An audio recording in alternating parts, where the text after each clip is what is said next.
पाकिस्तानी सियासत में अगर कोई आपका मुखालिफ है और आप चाहते हैं कि इसके खिलाफ ऐसी आग भड़काई जाए कि इसको पैर धरने की जगह भी नसीब ना हो, तो भारत और इसराइल इत्तेहाद नामी आतिशी असलहे से मुखालिफिन की जानिब रुख करके गोले बरसाना शुरू कर दें।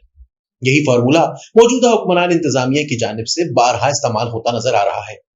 पहले पहल मुहतात अंदाज से इसराइल से ताल्लुकात बहाल करने के हवाले से बहस का आगाज कराने की कोशिश की गई। ताहम ये कोशिश नाकाम हो जाने के बाद अब इसी के तेजाबी खाम माल को सियासी मुखालिफिन की जानिब उछालने की कोशिश हो रही है कि किसी तरह इस इल्जाम से मुफर इख्तियार किया जा सके कि इस बहस का व्यापार खोलने वाले वही हैं जो खुद को मुल्क के मुहाफिज करार देते हैं।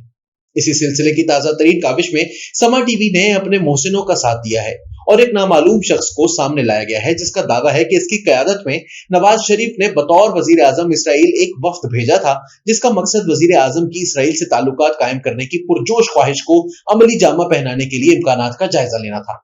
मजे की बात यह है कि इनके बारे में किसी को कुछ मालूम नहीं कि आ हजरत हैं कौन। मौलाना अमजद कादरी नामी इस पुरअसरार शख्सियत के बारे में किसी को खास मालूम नहीं।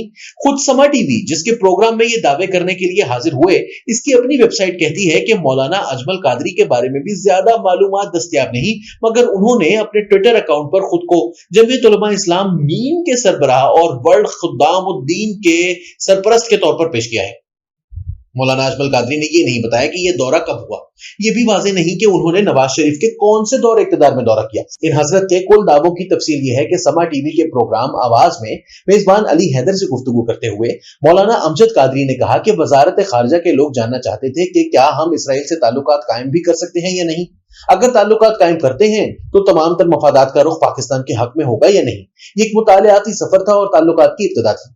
एंकर ने पूछा कि इसराइल के साथ ताल्लुकात कायम करने या ना करने के लिए पैमाना क्या था।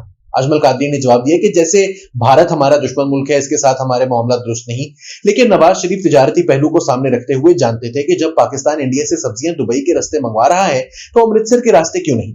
इसी तरह हमने देखना था कि इसराइल के साथ तिजारत और ताल्लुकात पाकिस्तान के मफाद में है या नहीं। जब इनसे पूछा गया कि वहां किन किन से मुलाकात हुई तो उन्होंने जवाब दिया कि इसराइल की वजारत खारजा के लोगों और काबीना के वज़रा से मुलाकातें हुई। वो हमारे होटल में आए थे और इनसे बड़ी सेर हासिल गुफ्तगू हुई।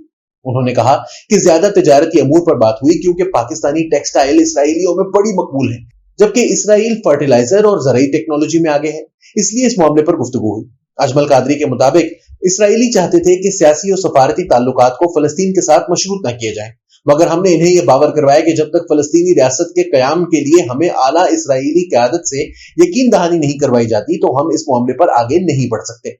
एंकर ने पूछा कि आपको वहां भेजने का फैसला नवाज शरीफ का इनफरादी था या फैसले में कोई और भी शामिल था।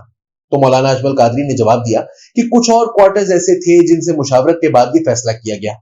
मेजबान ने तस्दीक करने के लिए दोबारा पूछा कि क्या इसमें मुक्तदरा यानी एस्टेब्लिशमेंट भी शामिल थी, तो मौलाना अजमल कादरी ने बताया कि इनकी मुशावरत से ही ऐसा हुआ। अब सूरत हाल यह है कि तहरीक इंसाफ को यह मालूम है कि इनकी इसराइल से मुतालिक दाल फिलहाल नहीं गल रही और इनको लाने वालों की ये ख्वाहिश शायद पूरी करना इनके बस की बात नहीं। इसलिए भागते चोर की लंगोट ही सही के मसदाक उन्होंने नुकसान में जाते प्रोजेक्ट से कम फायदा उठाने के लिए ही नून लीग की जानिब अपनी तोपों का रुख कर दिया है। और पाकिस्तान में मीडिया इदारों की हालत से तो अब आगाही है। जो हुकूमत कहती है बेचारे करते हैं और जो ना करें गद्दार करार पाते हैं, जेलों में डाले जाते हैं, नौकरियों से निकाले जाते हैं, तावक्त ये कि गलती का एहसास हो जाए और शाही दरबार से फिर कबूलियत मिल जाए। वगरना इसराइल से दोस्ती का दम तो हुकूमत के पसंदीदा सहाफी भर रहे थे। कामरान खान जो कौम को खुशखबरियां सुनाते नहीं थकते, इसराइल से दोस्ती करवाने के लिए भी आगे आगे थे। मुबश्शिर लुकमान ने जाकर इसराइली चैनल I-24 को इंटरव्यू देते हुए इसकी अहमियत और जरूरत उजागर की और जोर दिया कि हालात को ठीक करने के लिए इकदाम शुरू होने चाहिए। वजीर आजम साहब को चाहिए कि बुलाएं और पूछें इनसे कि किसके कहने पर यह बयान दिया। मौलाना मोहम्मद खान शिरानी जब वजीर आजम इमरान खान के 5 साल पूरे करने की पेशगोई फरमा रहे थे, मौलाना फजलुर रहमान को एक्सपोज करने का ऐलान कर रहे थे, उसी वक्त इसराइल को भी तस्लीम करने के हक में गुफ्तगू कर रहे थे। अब भी अगर शिबली फराज और शहबाज गिल नवाज शरीफ से पूछ रहे हैं कि ये नामालूम फर्द क्या कह रहा है तो हैरत है। इतने नामी ग्रामी लोग और आपके हामी जब ये बातें कर रहे हैं, उनसे क्यों सवाल नहीं किया जाता? शायद जवाब भी उन्हीं के पास मौजूद हो।